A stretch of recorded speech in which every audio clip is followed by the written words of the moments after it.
Valero, Valero, what are you even doing? Oh, Valero, you have just tracked down all week, haven't you? Now into the one teens, 119.64 as we speak. Holy and the moly. What have you done year to date?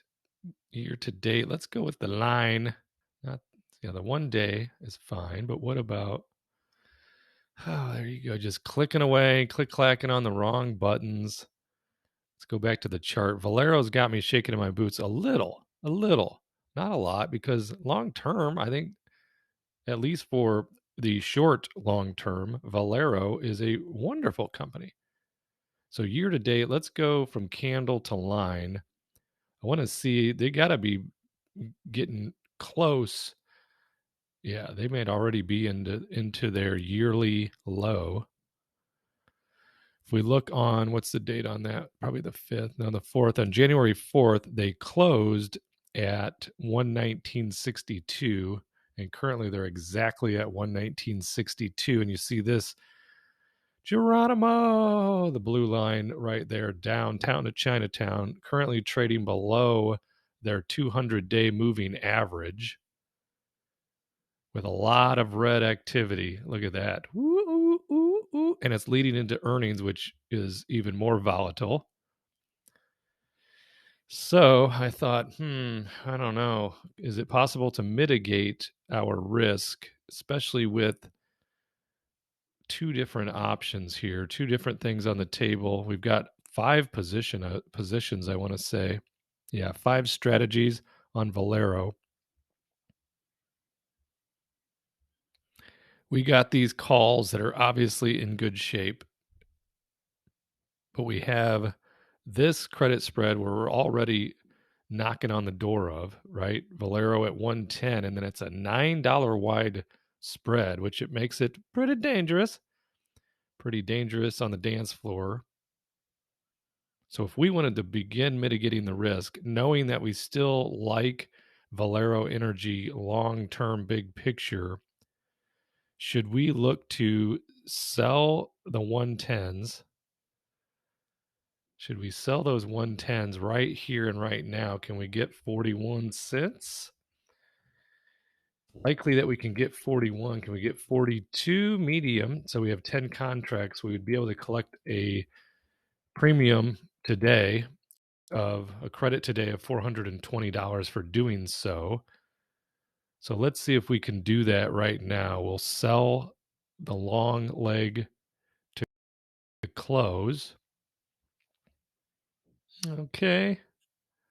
And then essentially then going into $110,000 of collateral, which we're going to try to mitigate as well. So let's see here. Is that what we want to do?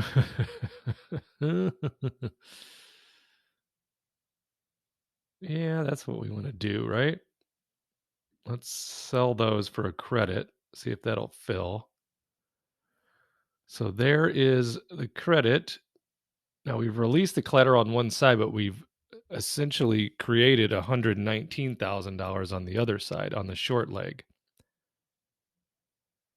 So there's $420, but now we're left with, let's go back here. We still have five positions. We only eliminated one side of that credit spread, right? So we still have the 119 on the board. Still have the 119.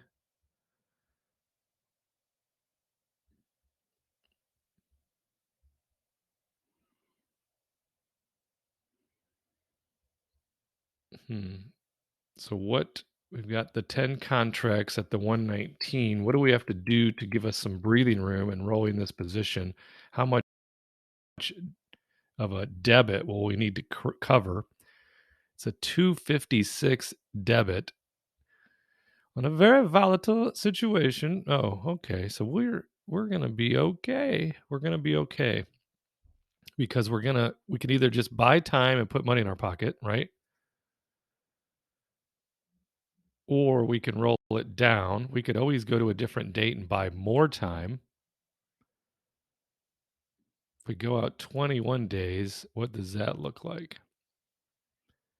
We can cover all the way down to 115. So we got the $2.69 credit. So we'd still be walking away with some dollar bills and rolling it down $4. If we wanted to just roll the dice and take our chances, we could go out 28 days. Let's go out 28 days just to see what scenario we can come up with. And then we can roll it down to 115 and we would walk with $810 right now. Okay. $810, 840. This thing's going crazy. It's going crazy, crazy, crazy. Trading Valero right before our very eyes. What does that math look like? What does the math look like if it was 800? Let's just round it to 820, but we're doing it on $115,000 in collateral divided by the number of days, 28, multiplied by the annualized 365. Whoa. But we're mitigating the risk, right? We're taking off from 119 to 115. Because if we go here, it gives us the dollar bills back, right? Yeah. So the spreads aren't $5 wide on May 12th. They are $1 wide. So at $1, we could, because if we still felt comfortable at 119, but buying more time, we can be crazy. We could be crazy. We could be crazy and just do the same position. Okay. We'd still be at the 119, but we would buy ourselves 2 more weeks of time for Valero to recover. If it does, it could just continue to go downtown to Chinatown. And next week on the 27th is going to play a big role because that's the earnings date. They will report their earnings and the market may say, nope, not good enough. Or it may say, holy moly, you are a great company. But we would put $1,600 into our pocket. We like money. You're not supposed to say that. Well, I could tell you because you're my new best friend in stocks, options, and dividends. Then what does the math look like? At 1650, we've shortened the time frame to 21 days. 1650, but we've got 119,000 in collateral, right? Divided by the 21 days, annualized at 24%. So that meets our normal threshold that we look for, which is the 20%. 20%. We're going to just do it. We'll do it live. I don't know if we'll be able to collect all of that 1650. Probably not. It says low likelihood. What about $1.59 medium? So 1590. That should fill right up. Whoa. $1.62. Let's try it. Let's just try it and see what happens. Is there enough action on that to fill? Because that thing's flopping all around today, isn't it? I'd like to fill it now, get it off the board just so we can have a few extra dollars in our pocket for the weekend. At least for now. At least for now. Now where are we at? Let's get back on that 119. Now it's showing 1600. Yeah, see how much this is moving around. Can we get $1.60? Nope. 58? 80? I don't know. It's still pretty wide, so we may not be able to collect it. We're holding our breath, and it's filled. Hello. So between the two moves, right? Between those two moves, we just put nearly $2,000 in our pocket on what was turning out to be a troubling credit spread. Now, we're not out of the woods, and we coughed up $119,000 in collateral, and we still have vulnerable positions. What's the expiration on that 124? I think it's next Friday. We may need to roll that now. Yeah, it's next Friday. And look at the credit we're going to need to, or the debit we're going to need to cover. Let's just check on the roll and what kind of debit they put on us. 568. What do we have to do? And it's a 124. So keep that in mind. We got to pull off the Houdini.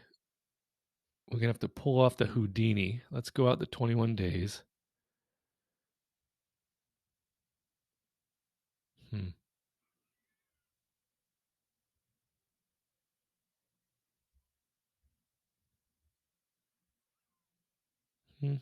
I may let that ride through the weekend just with the idea that crude oil is going to go up and it could easily work against me because of the volatility time crunch on the, because when the theta begins working against you, then you're sitting in the sucker's seat while the other guy on the other side of the trade is laughing all the way to the bank. Worst case scenario, though, again, worst case scenario is we're taking possession of shares of a company we like at $124, which if we ignore the current price, then we don't feel as bad because our position's like 128 and change. Yeah, basically 129 is our average cost on a company that we like. So I may revisit it again today because I like to flip-flop around in my brain. But I do like the fact that we did put close to 2,000 actual dollars into our pocket on top of what we collected in the first place on that credit spread, right? Which was it was like $400, I want to say. Where's our history? So that's today. So that is actually exactly $2,000 if we show more. So there's 2,000. So was it? Yeah, here's our put credit spread. $420. And we were volunteering to buy shares right here, 128.20. So that's the danger of an asset, an underlying, a stock, a company, a share like Valero, is it is volatile. It moves on you. It moves all around.